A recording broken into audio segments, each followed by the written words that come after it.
So I think the original intention, depending on turnout, was to break out into small groups. I think considering the size of who's here with us today for Alumni Perspectives, Past, Present, and Future of LHS Plus individuals in medicine, I think what we can do is have our distinguished facilitators each come up one by one and respond to one of two questions. And I'm going to mention those two questions, one or two questions. But as we have this discussion on Alumni Perspectives, Past, Present, and Future, I'm going to ask for two volunteers. One to note the similarities across the decades. So can I get someone who's willing to summarize, one person who's willing to summarize after all five speakers, similarities across the decades in terms of LHS Plus perspectives? So is someone willing to summarize similarities across the 5 decades? In perspective. So I need one volunteer to summarize similarities in of perspectives. Yes. So each of the speakers are going to talk about what it was like being an LHS Plus individual in that decade, whether it was the 1970s, 1980s, 1990s, 2000, or 2010. There might not be any similarities in perspective, or maybe there are, right? So would someone volunteer to summarize at the end similarities? Taking notes. Gracias, Lisa. Okay, so counter to that, excellent. Dr. Montes, gracias.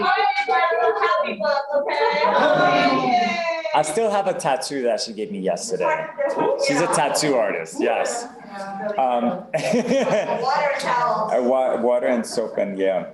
And then the counter to that is differences. So can someone summarize what they heard in terms of differences between the 5 decades?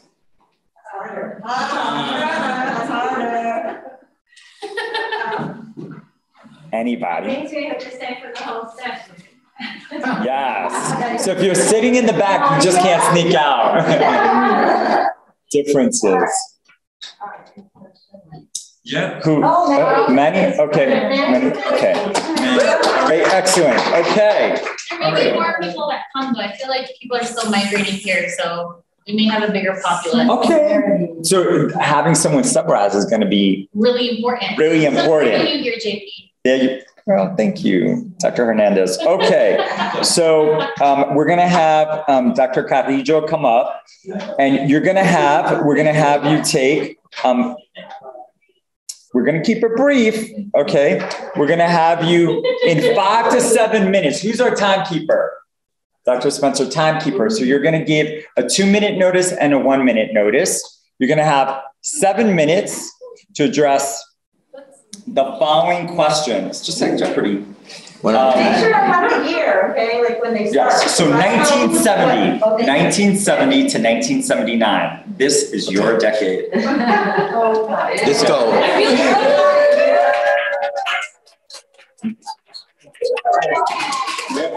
Okay. We need intro music. So I'll put it up in Spotify. Here's the 2 questions. All right? Okay, ready. So the 2 questions are, what were the lived experiences of LHS Plus medical students during that decade? What were the lived experiences of LHS Plus medical students during that decade? And in terms of support, what existed? It was the newness of it all. We had no mentors in medical school. So and of course, I mean, we had no uncles, aunts, brothers, sisters, parents who were in medicine, who were in the whole field. So it was really a discovery. And we had the wind behind our sails with the historic moment that we were living in after the end of the 60s, the early 70s. But we had a tremendous adversity. I mean, there was a lot of adversity. We didn't have the Supreme Court ruling against what we were doing. And we didn't have competition. I mean, Jaime Rivera this morning mentioned that he basically he spoke to the students and to really try to buy their support. Before he did that, at the very opening of the medical school class, they put you in a little bus and you go visit other parts of the campus and stuff. So we did that. And then I got up in the bus and started talking about, who we are, what we do. And it was like sullen faces.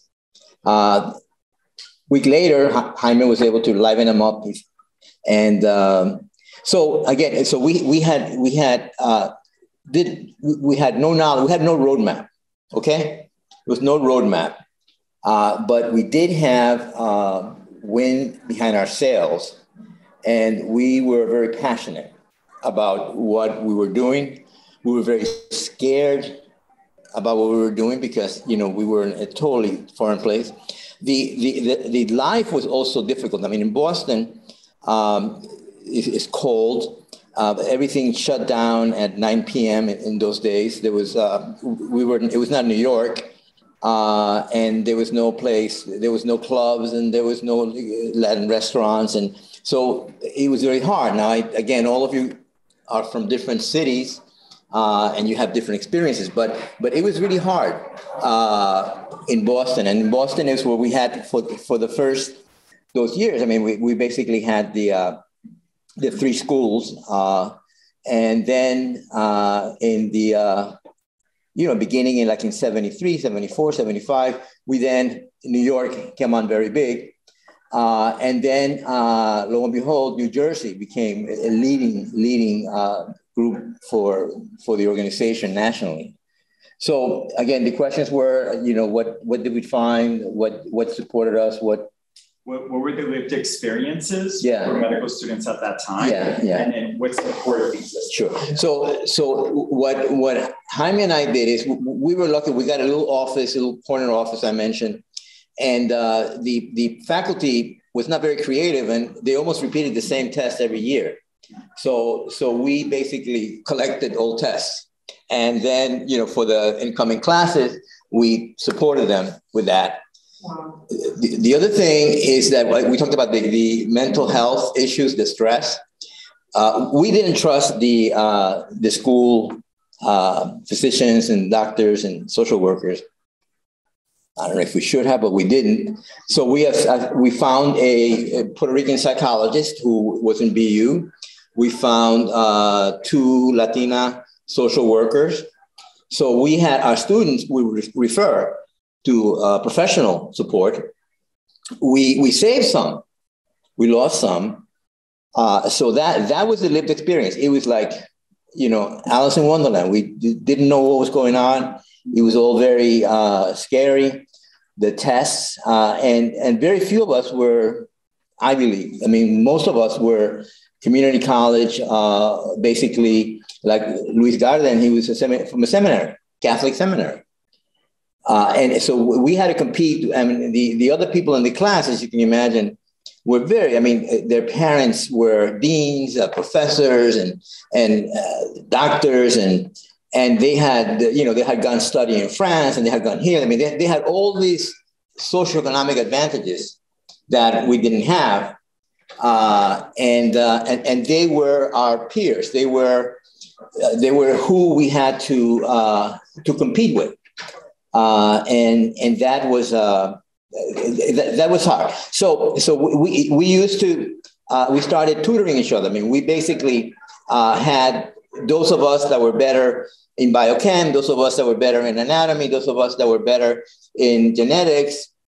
We would sort of have it like a study group, and we would basically lead the study group. So it was self-sufficiency. It was a lot of support.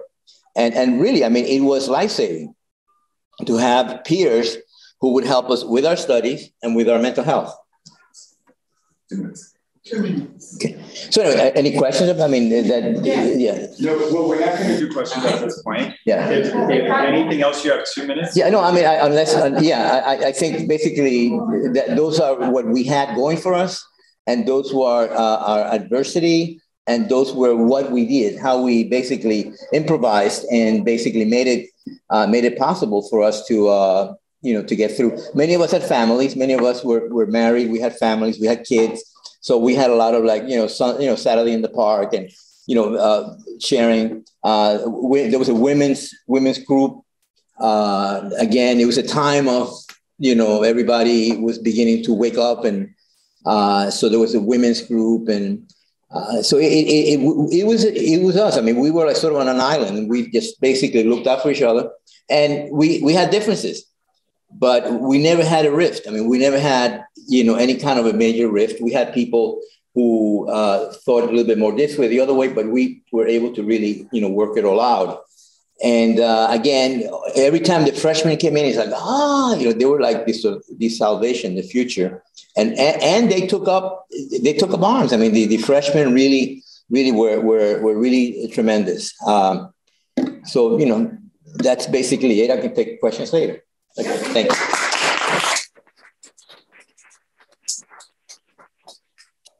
Next up, That's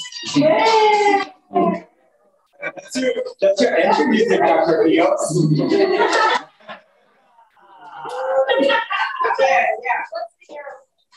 So this year is 1980 to 1989. Dr. Rios, once again, can you talk about the lived experiences for LHS Plus, Latina, Latino, Hispanic or Spanish origin medical students, and what resources or support existed? So in California, I'm from the LA area and went to school undergrad at Stanford. So I knew the Bay Area. And oh, by the way, I was a graduate student right after Stanford in Sacramento, California, worked for the state, for the Office of Statewide Health Planning.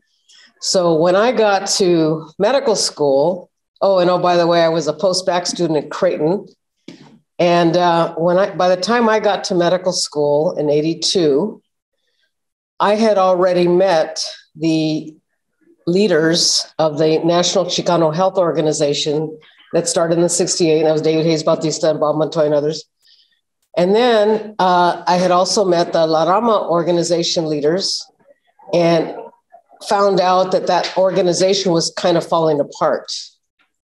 And when I got to medical school, the 21 Latinos in my class were all leaders in California, very different era. The California medical students had already been leaders of our pre-med clubs that had started in the 1960s. In the Northern California was all called CHE, the Chicanos for Health Education. We're all Chicano, Mexican American. And the Southern California was called CCM, Chicanos for Creative Medicine. Now they're Chicano Latinx, but same CCM and CHE. 25 clubs in California. So when I got to medical school, and by the way, I was living with my boyfriend, so I didn't want to get involved with anything. But I was 5 years ahead of the students in my class. And everybody said, Helena, can you help us figure out how we're going to tell that La Rama organization that was now residents that we want a medical student organization in California? How can we do that? I said, let's just go to their retreat and go talk to them. So they made me vice president, told me you can't do anything in our newsletter. We just want you to be the vice president, to be the connection to all the medical students. We brought medical students from up and down the state, and we met each other, and we continued the La Rama focus. Structure was 2 leaders from each chapter met every quarter and had a conference in March and April. That was the graduation of the Latino medical students, the same that LMSA has. The other thing that was important was that the Latino medical students wanted to connect to each other and connect to support each other from the different medical schools. So Irvine, San Diego, Stanford, San Francisco, UCLA. We didn't include New Mexico. New Mexico was, and I met one of the doctors who came to our meetings at your last meeting that I was at. And I know doctors from Harvard and others were actually connected to us during those years. So the support system, unlike what Emilio described, was already there. Now, when I was at Stanford as an undergrad, we were just starting the pre-med club because the NCHO organization, the National Chicano Health Organization, Kathy Flores was the last rep at Stanford. I was going to be the next rep in 1973, 77, when I 74, 75, before I finished Stanford in 77. I should have gone to medical school at 77, but I didn't because I went to public health school. But I would have been the next rep to NCHO. So anyway, so the connections, and then Dr. Montoya and Dr. David Hayes Bautista, they were all very involved with APHA. When I went to public health school, I went to their conferences and met them. So there was a lot of support and a lot more connections in California with the the older students who were doctors already. Frank Messo was a Brown Beret, Frank Messo helped to start the Latino clinic in East LA that became Ultimed. So that was the generation that I came from. The 1980s was more the Latino students wanting to help each other to figure out how we were going to help our communities. And it wasn't about surviving. We were surviving, but it was more about looking at the future. So we started the statewide medical student group. We gave our bylaws to Chicago. I got a grant from the Office of Statewide Health Planning for the medical students in California. We had a recruitment grant where every medical school, 9 medical schools, Loma Linda was never part of it, 9 medical schools that had a speakers bureau. We called it the Super Network Program. And the medical schools students were speakers at 3 pre-med clubs, and we paid the pre-meds. We called them the what do we call them? Because I saw the name again, the reps. I can't think of the name right now, but anyway, we gave that proposal to San Antonio, and they started the med prep program. So by the time I finished medical school, we met, and I'll just say this. Harvard medical student Carolina Reyes called me up and said, Elena, can you help us find Hispanics to show up at these president meetings that are happening? The AMA has a medical student group. The AAMC has a medical school group. The NMA has an SNMA, the American Academy of Family Practice, and all the presidents meet of the medical student groups. So we got California, Texas to go to that, and that's where they met BHO. And then my brother-in-law became the resident at Northwestern, and we gave the bylaws of CMSA to Northwestern to start the Midwest group. So all I can say in the 80s is that the Latino medical students were still very interested in helping each other and connecting to each other and not knowing where they were going. I think most of the group became family practice, or, I mean, I went into internal medicine, others, few surgeons, and et cetera. But I think that there was a lot of excitement about the future, and we knew we made it, and that there was a lot more Latino medical students that we knew because we had already branched out to Texas and Chicago and the Boricua group in 87. And then the doctors in California took our name. So we started a California Chicano Latino Medical Student Association. And the doctors in California that had been the earlier doctors created what they call CMAC, the Chicano Latino Medical Association of California. And I became the second president. And that's how I got to the Washington, D.C., because Dr. Novello had a conference and invited presidents of different medical societies. And anyway, so I'll just, okay.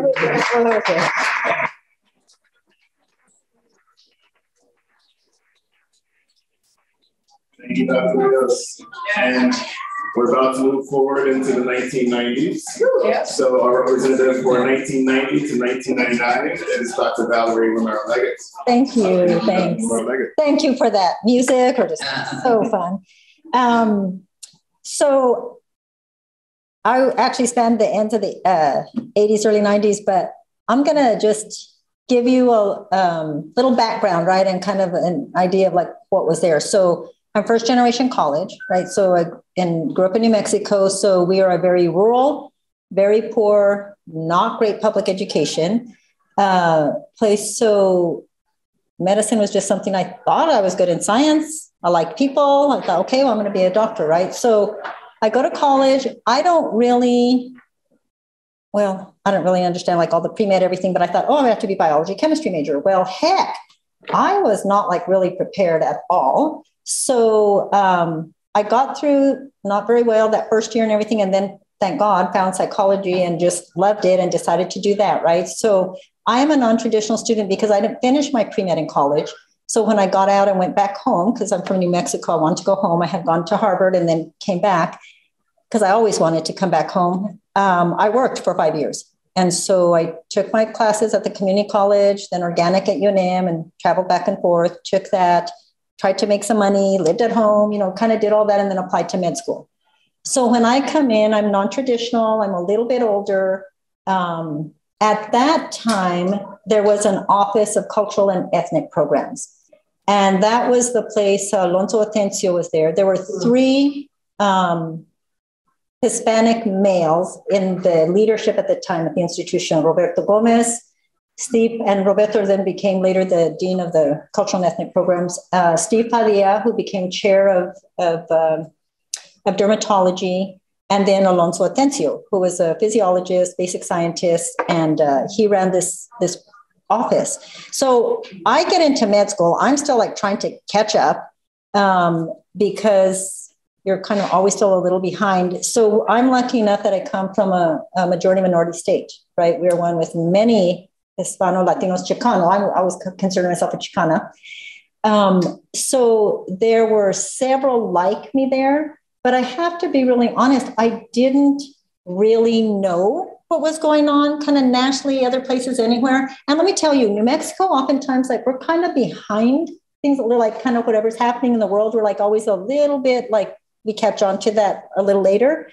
So I knew this office was there because they had some summer programs. They had just gotten one of the Health Careers Opportunity programs, some HRSA grant, and they created like a jumpstart for students who were just to get them ready for that med school starting. I wasn't in that because I didn't even know about it to have applied for it. But what I knew is there was an office where there was someone who looked like me, who was trying to help minorities in general, right? At that point, it was everybody. It was not just Chicano, Hispano, Latina. It wasn't that. Actually, we didn't even use the term Latino or Latina at that time. It was Chicano, maybe, and Hispano, because in that northern New Mexico is all about Hispanics. So I didn't know that. I was literally, honestly, just struggling to get through medical school.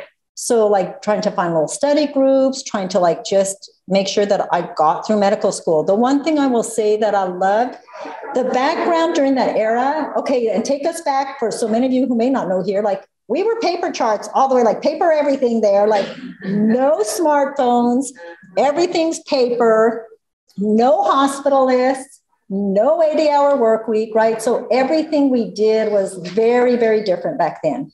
But again, for me, it was really about survival, but knowing that there was an office that actually was for minorities, cultural and ethnic programs, I did feel better, but I didn't really get to access it, right? And I didn't really, it was about getting us prepared prior to med school and then being there to go in and talk to Dr. Atencio if you wanted, or to go, have somebody help you if something came up. But literally, I do have to say it was really more about survival. So yes, there were people, and other students who looked like me. And I did tend to, like, my study group was around there. I will say one thing that I feel like really saved me at the time. At that point, problem-based learning was a brand new thing. So case-based, everything was brand new. And as a matter of fact, New Mexico was the first to do that, even though Harvard did say they were, but it was us. And that's when I went back home, and it was called the primary care curriculum. And you did a lottery, and some of the students got into that program, right? But I just remember thinking, oh my God, sure, I could memorize with the best of them, right? But if I was going to learn, like knowing cases, patients, like those kind of things I just knew. And I was just like praying that I would get into that curriculum, which I did. So that smaller group was also a great cohort, like for us, like we, studied together, we did things. The rest were going traditional, the first 2 basic scientists, then you do the sciences, then you do the next 4, the next 2 clinical. We started right away with clinical. So all of that, I think, really helped me. Now, do you say as a Chicana, whatever? At that point, it wasn't as much about that. Again, like I said, really for me, survival and getting through. So, but I did appreciate the fact that Dr. Atencio was there, that there were a couple other Hispanic faculty that were there to support us, and that we knew that, right? But there was no LMSA there at that time. There was no they were like, probably some of the only faculty that I can remember that were Hispanic. So it was nice to know it, and it was nice to have it, but I have to say again, it was about getting through, but it did give me like a home base. I knew if I needed that. So anyway, that was that time still in the 90s in New Mexico, right, for us. And like I said, I sure wish we had had LMSA and I'd known about these other organizations, or that we had. I think it would have been pretty amazing, very empowering for us as students. So I'm thrilled about that. Now I love hearing the other things that were going on then, but thank you for your time.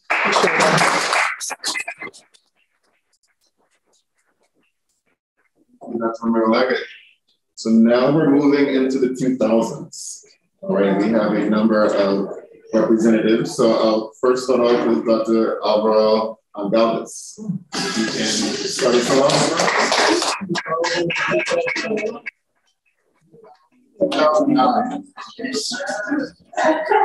Oh, nice. All right, so the challenges, remember, this is the decade. Coming into this decade, remember, 1999, 2000, affirmative action is destroyed, taken away from public schools. We have a lot of Latinos that have managed to enroll into college, but those numbers did not reflect medical school, for example.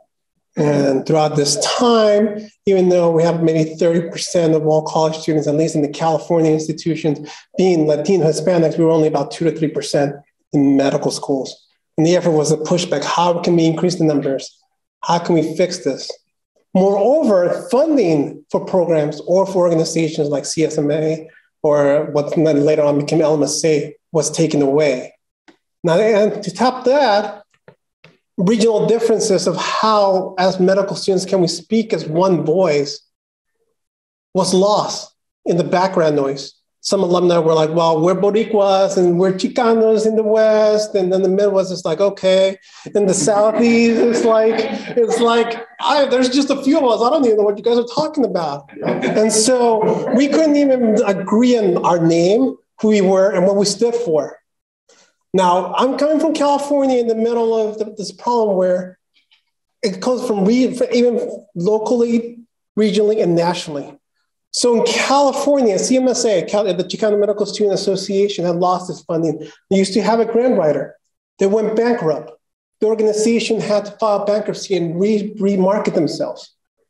Moreover, Northern California and Southern California were not getting along because we were bringing chapters from outside the state into the organization. Well, the name does not reflect who we are. How can you call yourself CMSA or California when you have chapters up in Washington, you're trying to do Oregon, you're trying to expand to Arizona, but you're still California in the quote California-centric voice? And this is just regionally, let alone trying to talk what's going on with national and why these people all the way in the East Coast, the Boricuas are saying like, no, our name should be like Hispanic instead of Latino and things like that. So I came in 2005, 2006, CMSA finally became a new organization called themselves LMSA. That was a name agreement to be able to incorporate Arizona, to incorporate Utah, to try to reach out to Washington. And that's what became now what is known as the West region, all right? Finally, thanks to NHMA helping us coordinate to be able to meet all the other leaders from all the other regions, we were able to always fly into the NHMA conference and start our first conferences at NLAM. So Alter Rios helped found NLAM, and it kind of slowly carried on, but it was this background thing that many people weren't paying attention. We weren't meeting, but we found at least a home in NHMA initially. And then finally, the big thing was like, how can we now pushing back the George W. years, the lack of affirmative action, the lack of increased numbers. How can we advocate ourselves as students into a career project and bring those pre-meds into it? That led us to finally, after what, it's like 3 years. A lot of work, a lot of flying, a lot of one-on-ones, trying to get everybody to just become LMSA. I mean, just Latino was such an issue. What did it mean to be Latino? Do we include Spain? Do we not include Spain? Does it mean that you have to have had a parent that was foreign-born? Or does it call the Chicanos? So just coming along with that term, with that name, took 2 years just to create that foundation. And yet the name was just actually just the tip of the iceberg, because what are we going to do with this new organization? How is it going to function? Creating the first 5 to 10 year planning. I think the beauty of it all, even though there was such a struggle, is finally coming along and creating this, what we call our baby. We were able to create a whole new organization and now making it normal. It's very normal to everybody calls us LMSA. LMSA this, LMSA that. It wasn't like that. We were all very different and we would sit very separately. So in the old days, it'd be like LMSA, which is LMSA West, would be in this corner, and the Boricuas would be on the other side, on the east, and then everybody else is like, where do I belong? I feel like now that we're LMSA, that's the beauty of what is now have been created. So without the elements of previous generations creating this foundational organizations, without having anything around, I think that helped things. But the challenge is, and still remains, how can we increase the numbers? And that is always what we're having discussions with. Now that, we're going to 10 years, it's like, we see the numbers are still lagging. And it's because it takes about, a whole generation just to change that. So, I guess my most biggest thing I could say is like, what we did back then, we're just barely starting to see now. We just barely see it.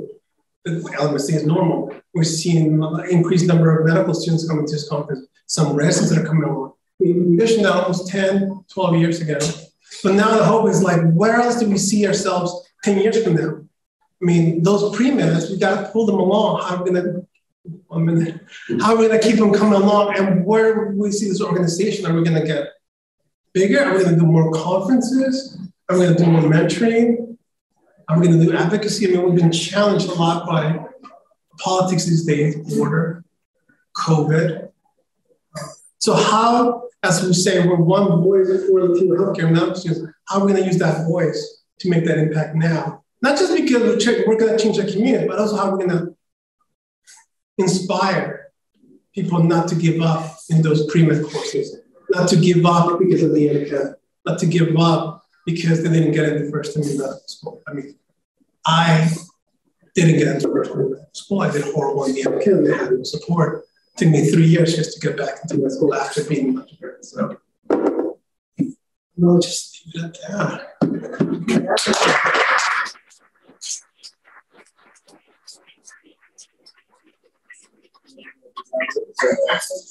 We'll have Dr. Emma Olivera,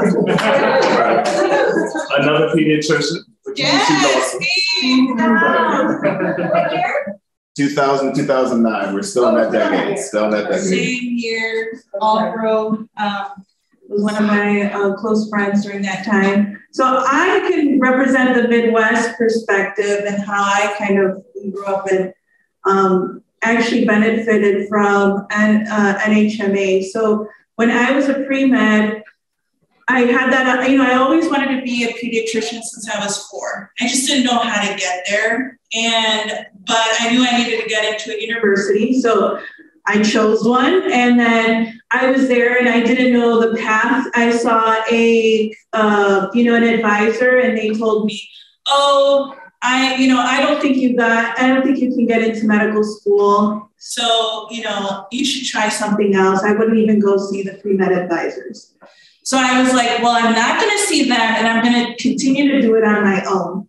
Luckily, I found out that my school had what's called the OLA, or Health Oriented Latino Association. and realized that there was a Hispanic Center of Excellence at my school. So through that, I learned about HC Week, and actually she became my mentor.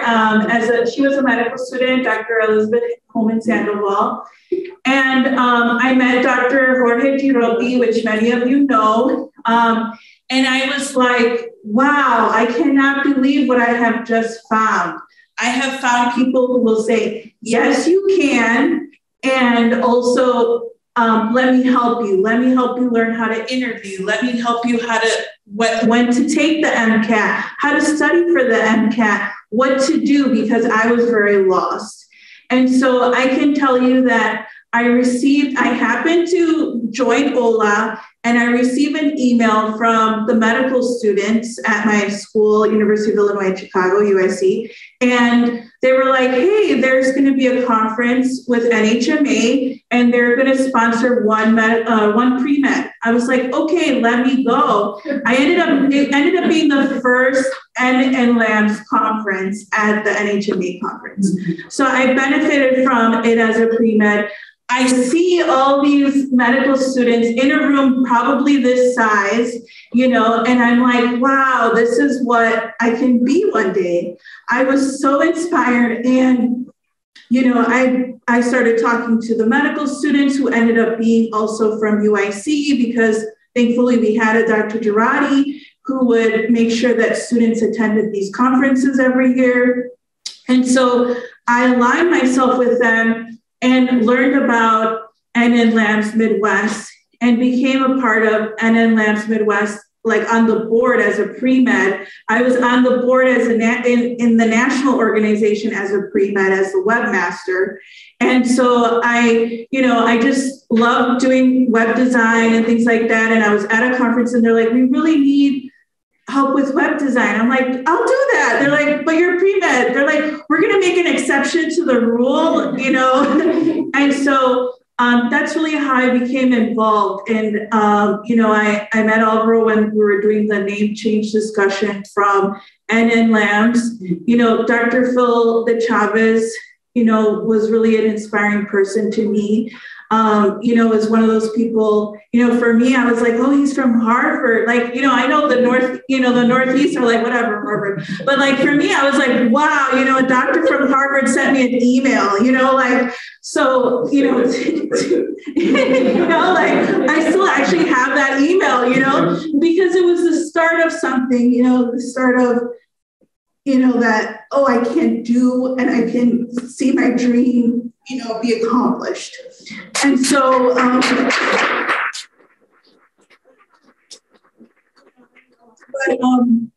so I became a part of that. And then the discussion at that time, as Dr. Galvez said, is that we need to use this as an impetus, right? Having a name means something, and using it as leverage for discounts from the airlines, which now I saw this conference had discounts from the airlines. We were talking about that when Elizabeth was, I think, an AMA liaison back in the day. This was discussions we were having because SNMA and all these large organizations get discounts from airlines, discounts from, all these things. And we're like, if we have a name, if we have a brand, if we have a logo that you go anywhere and you see this, you will be like, wow, this is an important organization. I need to be involved in it. And I found a home. So that was really what we were really focused in on this time, is allowing, this branding discussion and this unification process to realize that just because you're from the Northeast, the West, the Midwest, you're part of a larger home, which ends up being actually, if you think about it, only 5% of physicians are Latinos. We are only 5% of this larger group. So, and now I look back and I go to this conference and I'm thinking about how it's 10 years since I was the national president of this LMSA. And I think, wow, like all these people who were med students sitting next to me 10 years ago, we are now all physicians. We did what we were supposed to do. And it was thanks to LMSA and the people who allowed LMSA, on this panel to, become a fruit. And I am glad to see that the fruit, the medical students who are here today are, enjoying what's at the table. So that's what I have to impart.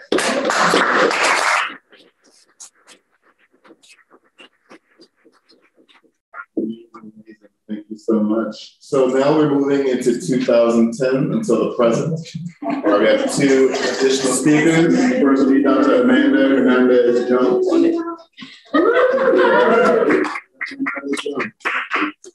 Oh my gosh, it's hard. Thank you for the cue music. It's so hard to follow such spirited speakers, and I completely just want to start by saying that I get the same goosebumps when I see all of us here, because how hard did we fight for this moment? I mean, look at what is happening around us. Look at the magnitude of this conference. Look at, this is our first conference at a hotel. Do you remember when we were at Glass and we had this exact conversation of what it would take to get here? Abner laughs, but it was hard work, blood, sweat, tears. And I'll echo what Dr. De La Rosa said, cussing and discussing got us to this point. I first came into LMSA around 2009, 2010. I did my undergraduate degree at Columbia, where we had a MAPS chapter. And that was my first introduction into meeting physicians that looked like me, but I won't belabor a similar kind of echoed sentiment, which was, I was told I'm first generation college. I wasn't going to get into medical school. What was I thinking? I bombed freshman chemistry. I came from an underprivileged background. And I remember my advisors at Columbia saying, what the hell are you thinking? You're going to do an MD PhD? You can't do that. And I was like, well, watch me. And it was through MAPS and through SNMA that I met other medical students at that time. I was at Columbia, they were at Columbia PNS. And they were like, you can do this. Adelante, mija. Like, just when they tell you no, you say yes. When they tell you you need to jump higher, you say I'm already on the ladder. And you just keep pushing and pushing. And through all of the good fortune I had from the mentorship, really that I got from them, which speaks volumes for what was provided to me at Columbia, I was able to get to Yale, which was where I met LMSA for the first time. At the time that I met LMSA, it was Yale's turn to host the regional conference. And this was right around the time that we were having very spirited, emphasis on spirited, discussions about what we were going to do about the upcoming conference at UIC, where we were going to discuss the name change. And I remember thinking to myself, like, so let me get this straight. At that time, we were piggybacking off of Dr. Carrillo's work, the NBLHO, the National Boricua Latino Health Organization. And I am a very proud Boricua. I'm a Nuyorican. I'm a product of the Bronx. I'm a product of Manhattan, a product of the public school system in New York City. And I was like, but I'm here for this Boricua name. Like, we got here. And they were like, well, no, because technically we're like Latino, Latina. At that point, it wasn't quite Latinx or LHS plus, which is what we're now calling it. And we really need to create this brand. And you were in MAPS in college, Amanda. Do you remember SNMA and how important they were? Like, we don't have an equivalent of SNMA for Latinos. And so off we all went to the conference at UIC. And this was where I met all of these amazing people for the first time. And we voted to change the name. And at the same time that the name change happened, I got voted to be the first co-chair for LMSA, now becoming LMSA Northeast. And I remember being petrified because I was like, I'm going to have to deal with the name change, the new executive work, the new structure, all of these meetings, all these discussions. And I wound up being co-chair for 4 years. I did 2 terms. There was an elect to co-chair. And then I became LMSA national president. And I followed in the footsteps of these amazing people, and he followed in my footsteps. Oh, thank you. And it was really I think the most fertile ground for where we are today. And looking around me right now, I can finally say with confidence that we made it. We're here now, and I agree with everything that Alvaro had to say about, how much we wished and hoped and argued with each other to get to a point where we could have a brand that was recognizable. We could have a group of students that could continue to push the legacy forward. We could have discussions about ways to facilitate mentorship, advising, and academia. And at that time, still in the early 2010s, we were hungry for mentors. We were hungry for advisors. In the Northeast, our primary advisor was Fidencio Saldana, who's not here right now with us. But that was it. I mean, there were no Latinos in that position at Yale for me to have as my mentors at the time. We looked to him to provide that guidance to us. And now I see where we are with FPAC, with Líderes, with all of the advisors that we have as a part of LMSA. And it quite literally took 10 years to get to this point. And now I have students who are like, my gosh, it's so refreshing to know that you exist in Connecticut and you exist in Boston and you exist in Maryland. And you know Dr. Homan Sandoval from how many years ago? How did you guys connect? And what do you mean? You know Dr. Sanchez? And there's so much interconnectivity now, whereas before I think we existed primarily in silos. And through the work of different leadership and advocacy seminars, through the work of quite literally getting, different regions to agree to change their names. I'm not sure if you guys remember these discussions, but we're in the community. Yes. Like the Northeast had co-chairs and the West had directors and Northern and Southern CEOs, and the Midwest had this, and we were all united under one name, but no one wanted to give up parts of their history because it made them whole. And so we would sit in locked rooms for hours with snacks and water and juice, trying to decide how on earth we were going to get our name to be something that was united. And we passed that baton on forward, and it was carried through different generations of leaders that came behind us. And now we're finally at a point where that is a conversation that, my gosh, got started in like 2011, 2012. Here we are in 2022, 10 years later, and we're just at that point where that discussion is being solidified. So that speaks volumes to the integrity of the work that has happened, to where we were then to where we are now. And I'm very proud to say that there's a network of people that can provide the support that I think we so desperately wanted and found in very small pockets. A lot of the same names keep coming up within that generation. And now I'm refreshed to say that there are so many names that can come up in these conversations, primarily because of the work that came before us, came through us, came within us to get to today. And I don't know if I'm forgetting anything, but I feel like we're saving the best for last. So, yeah. So you're gonna have to pick up where I left off.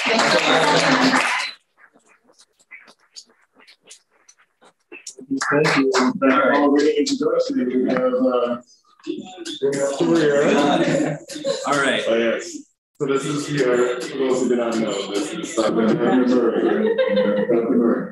So I came into medical school in 2011. I went to undergrad in Miami, first generation, and we wanted to do an MD PhD. They didn't really have too many people going into med school, much less doing PhDs. So I was like, okay, let's do this. So went up to Case Western into the Midwest to start. And then my first year there, the conference was in Miami. I was like, okay, great, go home, see my parents and see what's going on. So ended that and then got to see what was going on. And everyone that was there, all the people that were going on. So got involved in our chapter, got involved on the regional level, got involved on the national level, and moved it forward. And I think I got to enjoy the period post Great Enlightenment where everybody found out other people existed around the country. And then we had a logo, and we had a name, but then there was a whole bunch of other messes going on. So figuring out how to do that. So a lot of the things that we did during my period, so I was on the board from about 2012 through 2020, was a lot of standardization. How do we make sure that the experience that I had in the Midwest is going to be similar to someone in the Northeast or in the West that have much more of a legacy or a history or an alumni network? And then people that are in the Southeast or the Southwest, which were the newer regions, where they were in Texas and they had no idea what LMSA was, or why is this even important, and why should we start a chapter? Why should this faculty member contribute to being your sponsor or your advisor, and what are they going to get out of it? So trying to standardize the experience, sharing resources, and things like that to make sure that people were able to have a united experience, grow chapters. We went to Puerto Rico for a little bit, tried to do the I guess not international, but the abroad expansion, and getting the chapters in Puerto Rico ready to go, and making sure that they knew that they had family here in the mainland as well to try to get through. And then a lot of leadership development and board development. So as Amanda mentioned, each region had their own thing, plus the new regions who didn't necessarily they had people that were filling 5 or 6 board member roles because they didn't have enough people to fill their regional boards. So trying to figure out how to make sure that they were well supported. What does it be to be a board member on a nonprofit? What are your fiscal and fiduciary responsibilities, and how are you able to take the mantle and develop a strategic plan and what you're going to be doing moving forward? So a lot of those things, the meetings I had in class, trying to develop what our policies are, how we're going to move, and then figuring out how we're going to expand. So having during my president year, there was the first policy summit, and expanding into that, and how active are we going to be? How are we going to have our voice and not cause too much trouble or not stir too many issues, but still make sure that we advocated for our DACA members and make sure we advocated for border patrol and what was going on in the southern states. So making sure that we stayed connected to our grassroots, make sure we expanded and gave the opportunity to other people. And then trying to figure out how to connect with our alumni, because we knew that they existed, but they might not know that we still existed, or what we were doing, or what our level of involvement, or how we had changed. Exactly. What's my name? Where do you find me? Where's our headquarters? So trying to figure out those things and getting back to them, developing those pipelines and connections with our alumni, so they can be our mentors, they can be our sponsors, they could help us get to where we needed to be for the next decade. And then expanding. So we talked about getting my conference was in Pomona as a national president on the West Coast. It was like, this is a whole nother monster. There's a lot of pre-meds here. We've never had such a big conference. And then it was like, okay, so how can we expand this? How do we make this conference a 2-3 day event? How do we get people to know, hey, this is something that we do every year? How do we get our DEI offices to sponsor these students to come and know, put this on your calendar, make sure you don't have any exams, make sure these people get time off to be able to go, because this was important for our students to be able to come to the national events, going to the regional events, and making sure that people were aware of what the organization was, why it was important to have for our students, and be able to come back and give back. And then developing the pre-med experience. The West has a pre-med experience. Southeast was developing one when I was there, and making sure that connection expanded. People knew what it was. When I went to undergrad, there was no chapter in Miami, so I didn't necessarily know that it even existed, but making sure that experience probably didn't happen again, so that people were able to pipeline and get into programs even earlier. And then that was pretty much it. After a while, we had all our nice round of conferences we went throughout. We had the Southeast Conference, which was big. We then went to the Southwest, which had never had a conference before, and had a good success in Houston, and then continue the pattern. So develop leaders, and then we've had a nice string of MD PhDs towards the latter end here. And it's good because turnover is quick for med students, especially if they're involved first and second year. So for them coming in, I'm gonna say this has been the same way forever. This is the name, this is the logo, it's the whole tradition. They don't necessarily have to or need to know all the struggles that came before, and they can just expect that this is what it is and they can move it forward. So it's a good experience.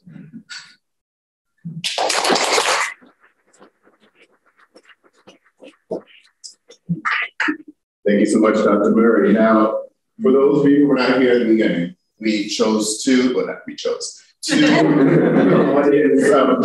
that volunteered to be able to summarize for us. So give a few moments to finish their notes. Excellent. Okay. Oh, we didn't mention this part.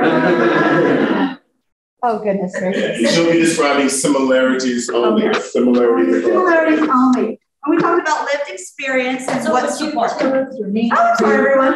I'm Dr. Lisa Montes. I'm a pediatrician, 20 years in California.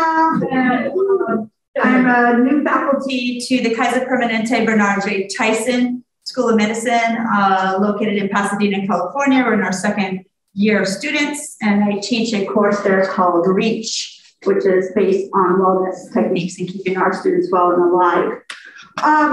So I'm just going to give you a really, amazing bullet points. Like there's no way I'm going to do this because we all heard it. Hoping that it resonated for everyone in different ways, but just very quickly in regards to lived experience from the 70s to the 2020s.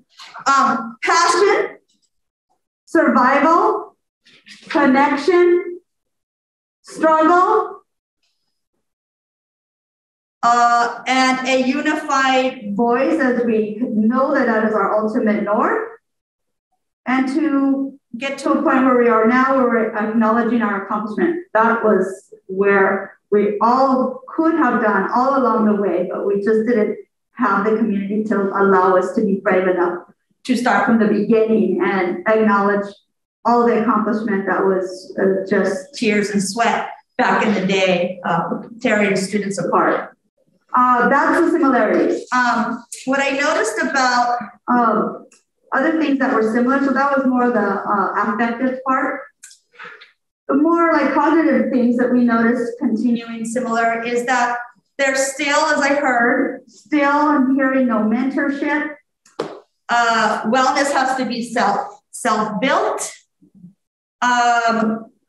We are still very much in connection with each other as familias, comunidad, and that we know that partnership is important. Coalitions are part of our history, and that we are still hungry for those advisors, and we'd love to get rid of all those disadvisors. Disadvisors, okay, good.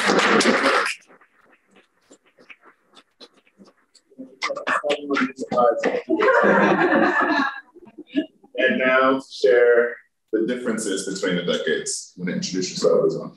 Sure.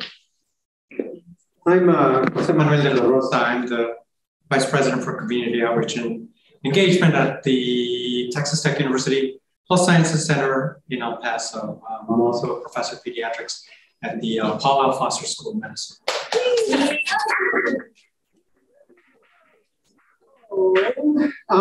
Just a little bit more about my favorite subject myself. I went to school between Eliseo and I'm sorry? Emilio. Well, actually, Emilio and So I went to school in 1980.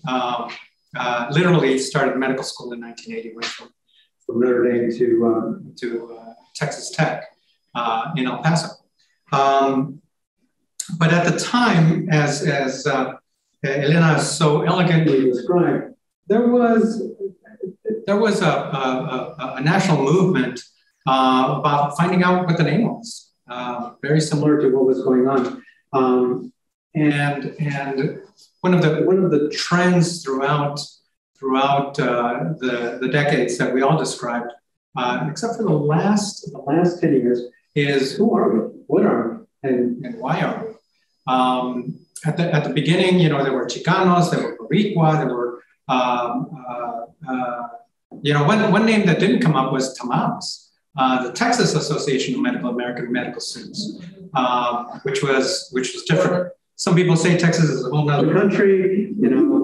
After the Bushes, you can tell it is a whole nother country. Oh, no, that came up during these conversations. Yeah, it did. Yeah. I didn't say it, but that's who we gave our super network to. They developed the MedPrep in San Antonio. That was TAMAS. That was TAMAS. But the differences really throughout the decades have been kind of similar. It's differences / similarities between levels of organization. Starting in the 70s, we were very isolated. Individual programs didn't know that others existed. In the 80s and 90s, we started discovering each other, but there was no national organization. That was a difference. Then NHMA came along, and there was a national organization, but there was no national coalition of organizations. And finally, we were able to find a name. And so I want to describe it as evolutionary.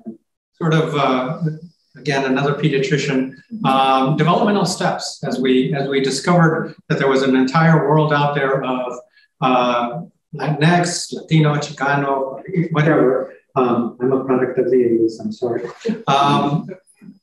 And began exploring that world. Communication was different.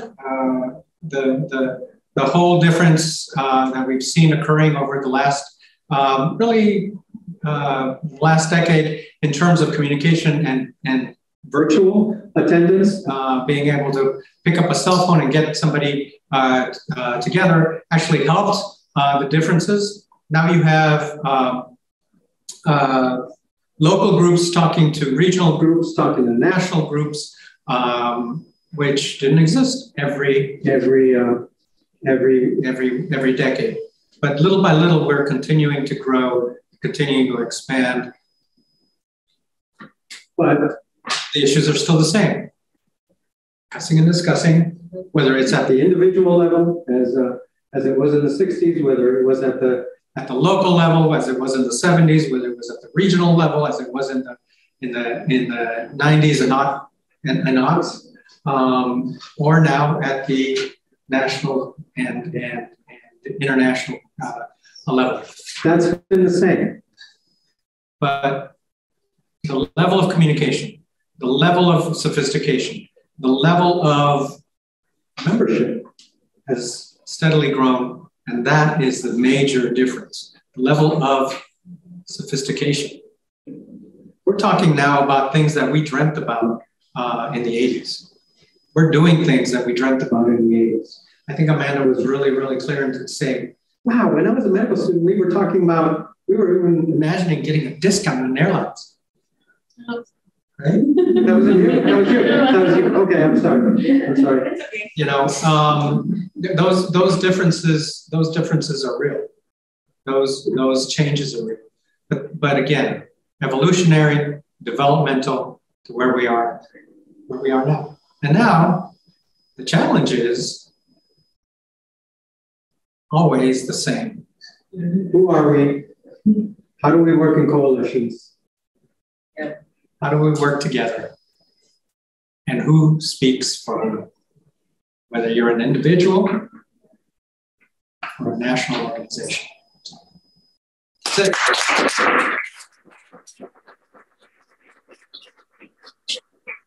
Thank you for our audience volunteers. And the time is now 2:44. In theory, this particular session is supposed to end at 2:50. So it's 6 minutes. Now, this is a section that Dr. Sanchez thought he would be back for, but it looks like he's still being delayed. But wanted to, having listened to the past, look forward to the future.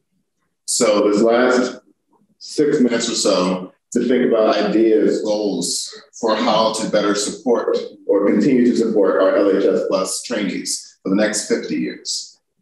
So this is for the audience and for the participants up here. It's an observation that the names, my goodness. Amanda was describing people in the room and hours, and we still have that.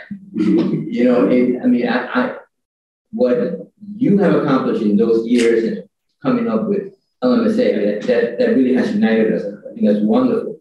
But I remember back I think it was in the 80s that you had Trevino and Hank Bautista basically arguing in the pages of American Journal of Public Health about, are we Hispanics or are we Latinos? And that was a fervent battle. I mean, there was people who felt one way or the other. And Trevino, who worked in the government, you know, he had a certain vision, and Bautista, who was more involved in grassroots, had another vision. And here we are, Latinx.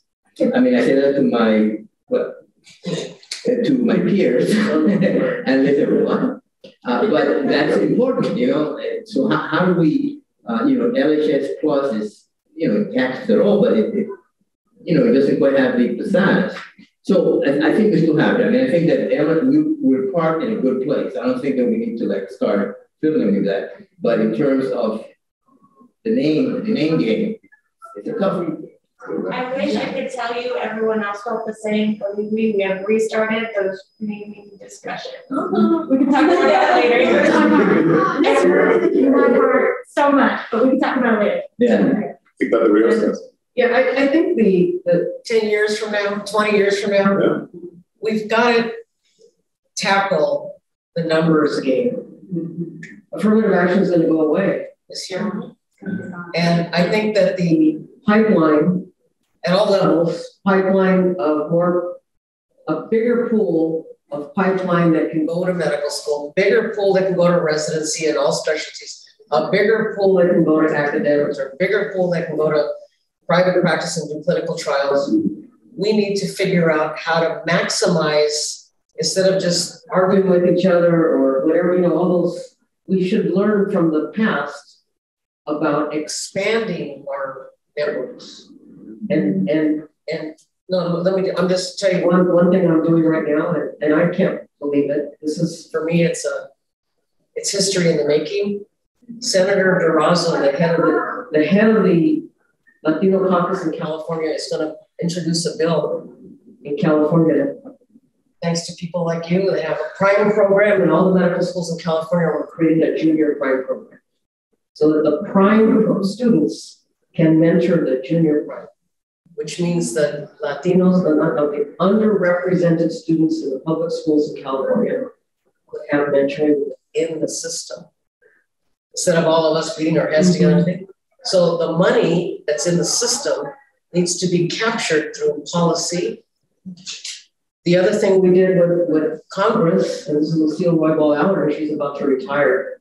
They put money, $500,000 NHMA got into Congress for the Office of Minority Health to create a special fellowship for Latinos to work at HHS. They changed it from $500,000 to, we got $1.5 million. GW Public Health got $1.5 million, and Johns Hopkins Public Health got $1 million for 2 years. So that's $5 million that got created from just knocking on the door and saying, look, HHS, it's an analogy. The US Department of Health and Human Services has been at the bottom of the barrel of all the government cabinet agencies for Latinos in this country. So that's, I mean, we're not anywhere. So the numbers, and I don't mean game, but the numbers is what we have to figure out by working together at all levels. It's not just, you know, LMSA is a student group, NHMA has doctors, NHMA has, I mean, it's not even NHMA, it's the Hispanic dentists, the Hispanic nurses, the Hispanic public health. And the other thing we're doing is the first time that it's going to be major change. We're forming a 501c3 with the Black doctors, Native American, and Asian doctors. We're calling it the AMP, the Alliance of Multicultural Physicians, so that we can start really pushing more policy together, because it is about our numbers. We're very small, and we're still marginalized, and I think we need to change that with numbers. With more money, more organizational collaboration, and thinking out of the box, how can we change our numbers? You've heard it first here, these updates. I would like to speak to something. Oh. So let's start with So I just totally support the coalition. And we're very small, and we're only stronger through the building all the way, from pre all the way to practicing retired. And think about the wealth of retired people, really tapping into those resources, the mentorship, looking at this interprofessionally, practice in team-based care. So working together is where I think we can empower, and it's really in the advocacy space, because then we can make a difference. Thank you for that. And so I think another theme that I saw, first of all, thank you all so much. I think the perspectives today have been so pivotal. And something that I've seen throughout the decades has been this theme of taking and making. So when this was first being created, we spoke at individual and local and regional levels. And the resources weren't there. You had to make them yourself. You weren't given opportunities. You had to take them for yourself. At this point, you have been talking about how we're now a national organization, we're large. And I think something that we can do to shift going forward is shifting from taking and making to leveraging. I think now we should be going back to the schools themselves and saying, you have to recognize us, you have to recognize LMSA. There should not be an Office of Diversity, an Office of Admissions, or Office of Pre-Med Advising without a one-pager for LMSA tacked on their wall. They should be talking to their students and their applicants about us. That would be, in my opinion, the best way to build those numbers, to build those pipelines, and to really make sure that we have the bigger pool and tackle the numbers game. That's something I think everyone has spoken to. Comment, and then I'll come back to the panel, if that's okay. So Doug, I just wanted to have us think about immediate, short term, right, and long term. What is it that we immediately, I think this conference is great and the 3 major initiatives, and I think we need to create that roadmap, right? And I think one thing that came up as we heard the 90s, the 2000s and beyond, and let's not forget the historical leap, right? And you know, and I'm as guilty as anyone else, but NHMA came into being. And NHMA, as a grantee that had been a center of excellence, right, in Jorge Dorothy, and that's where I met my nationwide colleagues. I became that Puerto Rican that was with my colleagues and learned the unified identity, right, that you, right, advocated, right, when there was, each time there's been a threat to funding. So the advocacy power, I think the LMSA really has to learn and understand and leverage. And I think if we can think about even now in the immediate, how do we unify more and really elevate, and then really think about the other initiatives, which is true across all the minoritized groups, because we shouldn't be, right? Unification is, every time I say I was a president of SNMA, because our VHL chapter came the second year after when I was a medical student, right? People say, oh, and that's what it means, right? Now it's time, yes, we value and we say we're here to stay, we need to grow. But then how do we respect, value our identity, and how do we leverage each other so that that way we won't be that continued minoritized group as a majority group. So that's what I would advocate for us to think about. What is that think tank and how is the conversation better?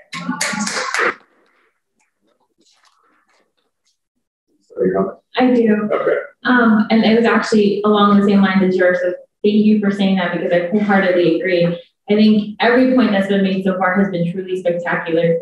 The thing that has really resonated with me as I've sat in this space and been able to see how beautiful this experience continues to become is that there is a need not just for the leveraging, not just for the roadmap, but also for understanding where we are with regards to the pre-med experience, the medical student experience, the resident experience, the young faculty experience, the alumni experience, and how we can not just leverage for our students, but leverage for ourselves and for our peers.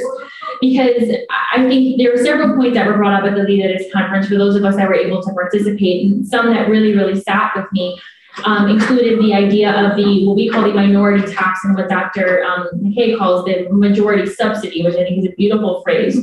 How we can leverage to create more gravitas for the work that we do that goes unrecognized. How we can leverage for our students to not have to advocate so much on admissions committees for equality amongst all, especially in the face of a potential loss of affirmative action and the ripples that that will create for the shared experience that we all will have as those underrepresented in medicine. And how we can then use that to facilitate a roadmap that will honor each of these individual experiences, which LMSA is now beautifully poised to be able to honor and respect and support and cultivate. And how do we simultaneously do that while honoring the work that's been done in the past by amazing people like yourself? It's an amazing summation. We're at time, but was there a burning last comment that anyone wanted to make?